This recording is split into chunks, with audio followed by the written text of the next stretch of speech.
ఈ సింధూర్ అనే యాత్రను పెట్టి ఈరోజు అందరు కూడా సక్సెస్ఫుల్ గా చేసి ఈరోజు వాళ్ళు వీర జవాన్లకు అందరికి కూడా మేము ఈరోజు ఇంత ఇదిగా చేసినామంటే వాళ్ళ యొక్క ఉపయోగాలు అంటే వాళ్ళు మనల్ని ఈరోజు బతికిచ్చినారు అనేటందుకు ఉదాహరణ అనమాట ఇది. ఎందుకంటే వాళ్ళు ఎంతో కష్టపడి ఎక్కడో ఉండి ఆక్సిజన్ అందక ఎంతో ఇది చేసుకుంటూ మనల్ని బతికిస్తున్నారు ఈ రోజు అంటే వాళ్ళకి నిజంగా కూడా మనం జోహార్లు చెప్పాల్సినటువంటి రోజు ఇది. అందుకనే ఈరోజు అందరూ కూడా కలిసికట్టుగా అన్ని పార్టీల వాళ్ళు ఏకమై ఈరోజు త్రిరంగ యాత్ర మొదలు పెట్టడం జరిగింది. వాళ్ళందరికీ కూడా వాళ్ళ కుటుంబాలకి ఆత్మశాంతి కలగాలని చెప్పి కూడా నేను కోరుకుంటున్నాను.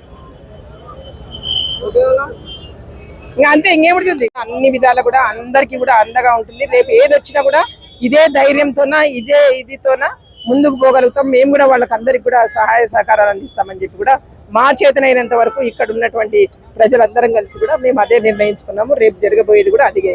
ఎందుకంటే ఇప్పటికే వాళ్ళకి అందరికీ తెలుసు భారతదేశం ఎంత గట్టిది.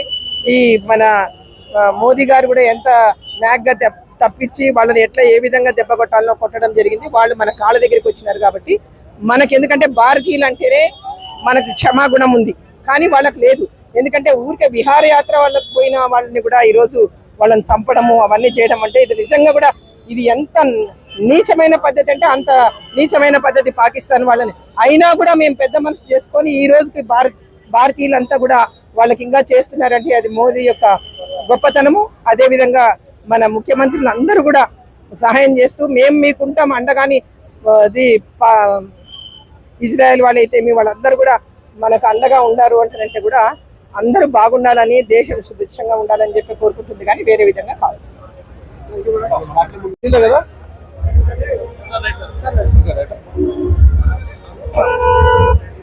భారతదేశ సార్వభౌమాధికారానికి చాటింపే విధంగా తిరంగ ర్యాలీ నిర్వహించడం జరిగింది. కోట సూర్యప్రకాష్ రెడ్డి గారు మరియు సుజాతమ్మ గారి ఆధ్వర్యంలో తిరంగ ర్యాలీ డోలు నిర్వహించడం జరిగింది.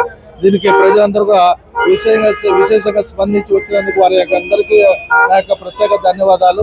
ముఖ్యంగా ఈ ఆపరేషన్ సింధూర్ పేరిట ప్రపంచానికి భారతదేశ పౌరులందరూ కూడా కుల మతాలకు ప్రాంతాలకు అతీతంగా అందరూ ఒకటేనని, పార్టీలన్నీ కూడా ఒకటేనని ప్రపంచానికి చాటి చెప్పడం జరిగింది. ఆపరేషన్ సింధూర్లో మనం ఎంతో ఘన విజయం సాధించడంలో సైనికులతో పాటు భారత ప్రభుత్వ పౌరులు ప్రతి ఒక్కరు కూడా ఒక సైనికుల్లాగా వ్యవహరించడం జరిగింది. ముందు కూడా ఎటువంటి క్లిష్ట సమయాలు భారతదేశం అంతా పౌరులంతా ఒకటేననేసి ప్రపంచానికి చాటి చెప్తూ భారతదేశ సార్వభౌమాధికారాన్ని రక్షించడంలో ప్రతి భారతీయ పౌరుడు ఒక సైనికుల్లాగా వ్యవహరిస్తారని ఈ సందర్భంగా ప్రపంచానికి చాటి చెప్పడం జరిగింది. అందరూ కూడా పార్టీలకు ప్రాంతాలకు మతాలకు అతీతంగా అందరూ ఒకటే, భారతదేశ పౌరులంతా ఒకటే అని ముందు కూడా ఒకటే ఉండి మన భారతదేశ సార్వభౌమాధికారాన్ని రక్షించడంలో ప్రతి ఒక్కరు కూడా ఒక సైనికుల్లాగా ప్రవర్తిస్తారని ఆశిస్తూ చాలా తీసుకుంటున్నాను. Thank you.